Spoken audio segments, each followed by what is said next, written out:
Hello there, this is Marcio from the season Coding with Agents or Culture Coding with Agents. And what we have throughout these episodes are reflections from the day, from the life of a builder, a developer. So, what I do usually is try to capture moments, okay, as I go through those days, the AI agentic days, because there are new things happening and some other things are not new at all.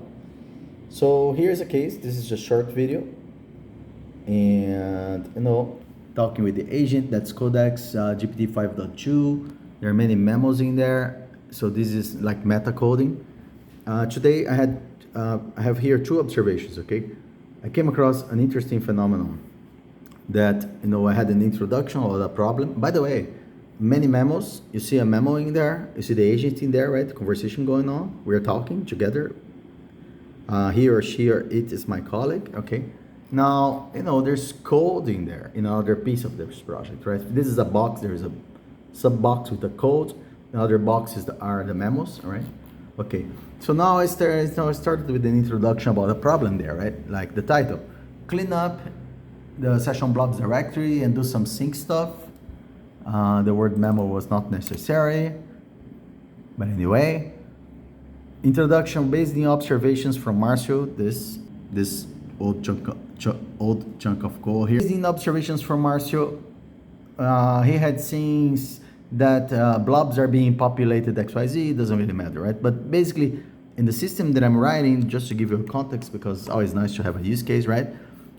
When I create a new meeting, all the assets of a prior meeting are being copied over the next meeting.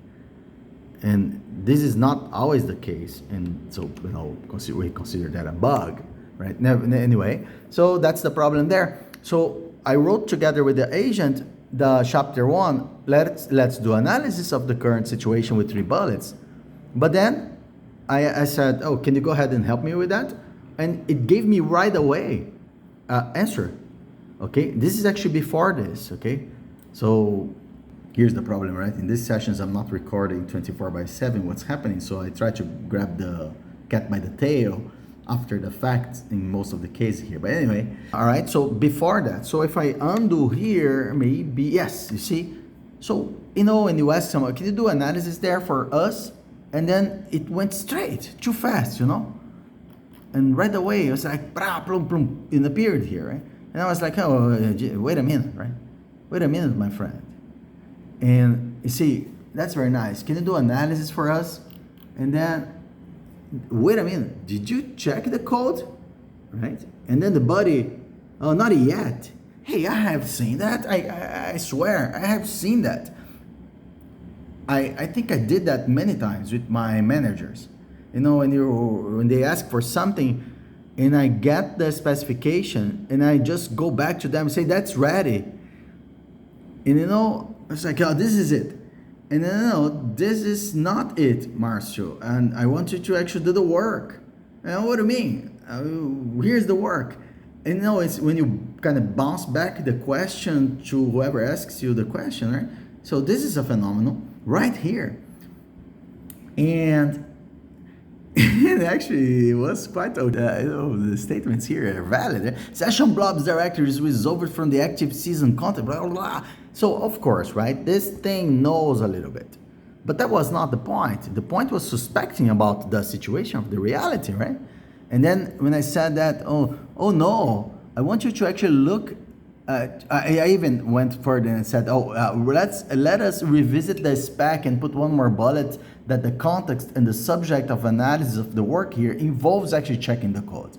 So that was a patch there. And besides that, can you do the work, please, etc., XYZ. And then, yes, with some analysis, some evidence of the technical things appeared here. It's better, at least because it could be a fraud, right? But no, I probably have done that many times in the past as well. When you go back there and do the work, here's the technical stuff you wanted, and then the manager, now I'm happy, but the manager didn't look at anything at all, right?